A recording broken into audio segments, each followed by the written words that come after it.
France में 3 महीने पहले ही गठित हुई सरकार अब खतरे में आ गई है। दरअसल विपक्षी दलों ने प्रधानमंत्री मिशेल बार्निये की सरकार के खिलाफ अविश्वास प्रस्ताव लाने का ऐलान किया है। ऐसे में अलग अलग दलों के समर्थन से बनी बार्निये की सरकार संसद में वोटिंग से पहले ही गठबंधन को लेकर खतरे में आ गई है।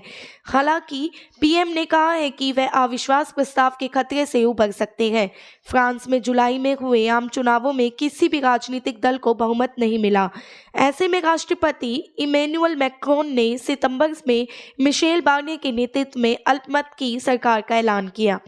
73 वर्षीय बार्निये इसके बाद से ही फ्रांस में सरकार चला रहे हैं। हाल ही में उनकी तरफ से लाए गए सामाजिक सुरक्षा बजट को लेकर फ्रांस में आग छिड़ गई।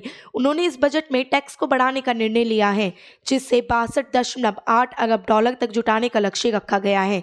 इतना ही नहीं, बार्निये की सरकार ने सरकारी खर्च का 42 अरब डॉलर तक कम करने का भी लक्ष्य रखा है, ताकि फ्रांस के घाटे को कम किया जा सके।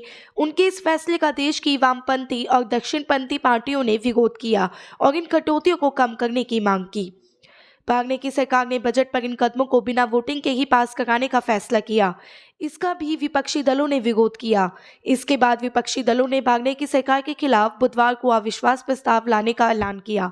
अगर ये प्रस्ताव पास होता है और बार्निये की सरकार गिरती है तो फ्रांस 1 साल में दूसरी बार राजनीतिक अस्थिरता में घिर सकता है। इस अविश्वास प्रस्ताव को लेकर मिशेल बार्निये ने भी मंगलवार को अपनी बात रखी। उन्होंने कहा कि उनकी सरकार संसद में अविश्वास प्रस्ताव को हरा सकती है। उन्होंने कहा, मैं ये चाहता हूं और ये मुमकिन है। यह सांसदों पर निर्भर करता है। मुझे लगता है कि सांसदों को सिर्फ जिम्मेदारी का एहसास होना चाहिए। राजनीतिक मतभेदों के परे लोकतंत्र में सामान्य विरोधाभास भी होते हैं। हम तब अपने आप से बड़े लोकहितों में काम करने के लिए कहते हैं।